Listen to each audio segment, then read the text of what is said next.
want to learn physical education, so open your book page 65. Oke ya. Oh, 64. Nah, topik kita pada pagi hari ini yaitu tentang budaya hidup sehat. Ya, nah, budaya hidup sehat. Dan poin yang pertama yaitu menjaga kebersihan rambut, hidung, dan telinga. Tetapi yang pertama kita akan membahas tentang bagaimana caranya kita dalam menjaga kebersihan rambut. Ya, semua sudah kenal rambut ya. Semua pasti memiliki rambut ya. Tidak ada yang botak kan? Nah, jadi rambut ini adalah bagian tubuh yang paling atas, ya, yang berfungsi untuk melindungi kulit kepala. Itulah fungsinya rambut. Nah, jadi hal yang pertama yang dapat kita lakukan dalam membersihkan rambut atau dalam menjaga kebersihan rambut yaitu mencuci rambut.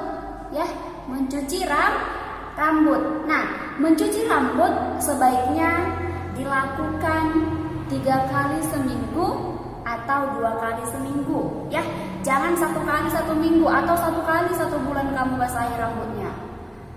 Ya, kalau 1 kali 1 minggu berarti kuman-kuman, kotoran-kotoran ataupun bakteri akan menempel di kepalamu. Kemudian akan menimbulkan aroma yang tidak sedap, bau, ya. Oleh sebab itu kita harus dapat atau kita harus menjaga kebersihan rambut kita dengan cara apa? Keramas, ya. 2 kali 1 minggu atau 3 kali dalam 1 minggu, ya. Nah, jadi langkah-langkah yang dapat kita lakukan dalam mencuci rambut, yang pertama kita basahi dulu rambut kita dengan menggunakan air, ya. Kedua, kita dapat menggunakan sampo, ya. Gunakan sampo, kemudian kita gosok-gosokkan secara berulang-ulang, ya. Nah, setelah itu kita dapat membasahi rambut kita atau membilas rambut kita dengan menggunakan air, ya. Tapi harus sampai bersih, jangan 2 gayung, sap, udah bersih gitu ya, percuma. Sap, percuma keramas, ya. Tapi tidak bersih dibilas dengan air, ya. Nah, kemudian kita keringkan dengan menggunakan apa? Handuk. Nah, rambut yang tidak dibersihkan dalam jangka waktu lama, ya, dia akan menyebabkan apa? Kerusakan rambut. Tidak hanya itu, ya, akan menyebabkan apa? Ketombe banyak. Kemudian apa? Bau. Kemudian apa? Rambutnya jadi kusam, kelihatan tidak sehat. Ya, itulah akibatnya apabila kita tidak membersihkan rambut dalam jangka waktu yang lama. Ya, jadi kita harus rajin-rajin dalam merawat rambut kita. Merawat kepala supaya apa? Supaya bersih.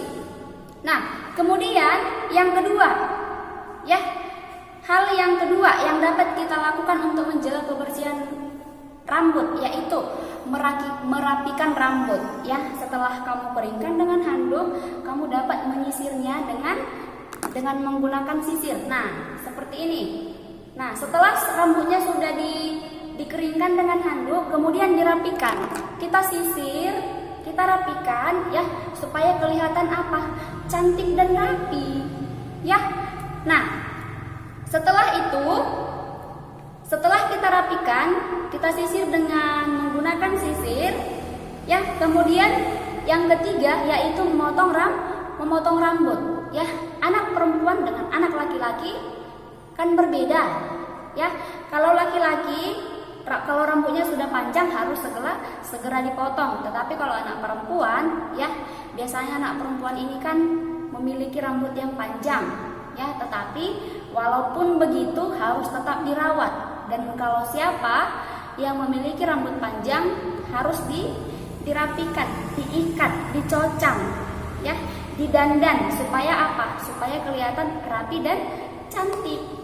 Ya, jadi ketiga hal tadi ya itulah yang dapat kita lakukan untuk merawat rambut. Yang pertama mencuci rambut, yang kedua merapikan rambut, yang ketiga memotong rambut. Nah, kalau rambutnya rontok boleh menggunakan sisir yang giginya jarang. Jangan seperti ini terlalu rapat ya. Ya, yang agak ada jaraknya berbeda. Ya, supaya tidak rontok rambutnya. Nah, tetapi kalau kamu juga membasahi rambutmu atau membersihkan rambutmu dalam jangka waktu yang lama, itu akan mengakibatkan apa? Rambutmu akan rontok. Jadi harus sering-sering membersihkan rambut ya, 2 atau 3 kali dalam 1 minggu. Oke, nah tadi kita kan sudah membahas tentang bagaimana cara menjaga kebersihan rambut ya. Nah, jadi bagaimanapun rambutmu, baik itu keriting, bergelombang, lurus ya, harus tetap dirawat atau dijaga kebersihannya. Nah, sekarang kita akan masuk ke materi menjaga kebersihan hidung ya. Hidung adalah alat penciuman kita ya.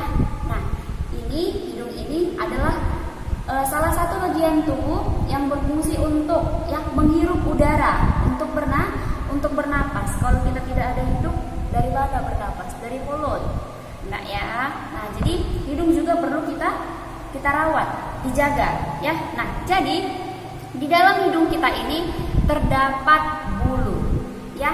Nah, jadi bulu atau rambut yang terdapat di dalam hidung kita itu berfungsi untuk menyaring udara yang masuk ya. Nah, jadi maka dari itulah sangat penting buat kita untuk menjaga kebersihan hidung ya. Nah, jadi cara yang dapat dilakukan untuk membersihkan hidung yang pertama yaitu basahi kain bersih ya, tetapi kainnya harus halus ya. Jangan kasar, nanti ketika dibersihkan sakit hidungnya. Oke, yang kedua, setelah kamu basahi kainnya tadi ya, kain bersih dan halus, kamu juga harus membasahi hidungnya ya. Nah, setelah hidungnya dibasahi, kamu boleh membersihkan hidung dengan menggunakan kain halus tadi ya. Nah, agar tidak terjadi cedera atau tidak terluka, maka kita harus membersihkan hidung kita dengan hati-hati ya. Jangan kuat-kuat digosok, nanti berdarah ya. Itulah cara yang dapat kita lakukan untuk menjaga kebersihan hidung. Nah, selanjutnya, selain menjaga kebersihan, perlu juga kita menjaga kebiasaan yang baik yang berkaitan dengan hidung. Yang pertama, apabila kita terkena penyakit pilek atau flu ya, kita tidak boleh membuang infus kita sembarangan di jalan ya. Gitu, nggak boleh ya. Malu kalau ada yang melihatnya ya. Buanglah di tempatnya atau pergi ke kamar mandi, dibuang kemudian disiram. Nah, kemudian yang kedua ya, jika kita bersin, kita harus menutup apa? Menutup hidung kita, menutup mulut kita ya. Tutuplah pakai sapu tangan ya. Jangan kamu mau bersin padahal orang banyak nih. Nah, setelah bersin keluar pula air ludahnya, kan nggak bagus seperti itu ya. Dan itu nanti akan menyebarkan penyakit ya. Jadi kalau mau bersin, hidungnya ditutup pakai sapu tangan ya, sama mulutnya juga. Itu salah satu etika juga ya. Oke. Nah, etika bersin ya. Oke. Nah, yang ketiga, jika sering lewat dari yang banyak asapnya ya, yang banyak debunya ya, kita harus menggunakan masker. Supaya apa? Supaya debu atau asap yang tadi tidak masuk ke dalam hidung kita, kemudian masuk ke paru-paru. Kenapa? Karena itu dapat menyebabkan suatu penyakit ya. Nah, jadi itulah cara yang dapat kita lakukan untuk menjaga kebersihan hidung ya. Dan kita juga harus menjaga hidung kita. Kalau kita tidak punya hidung, kita nggak akan bisa bernapas ya. Kan nggak mungkin kita bernapas dengan mulut. Oleh karena itu, buat kita untuk menjaga kebersihan rambut, kemudian menjaga kebersihan hidung. Oke, nah itu saja materi yang dapat disampaikan pada pagi hari ini, ya. Jadi homeworknya tidak ada, nanti disalin saja, ya. Kamu boleh menyalinnya, oke? Kamu salin di notebook, oke? Oke ya. Nah, I think that's all. Thank you for your attention. Bye bye and God bless you.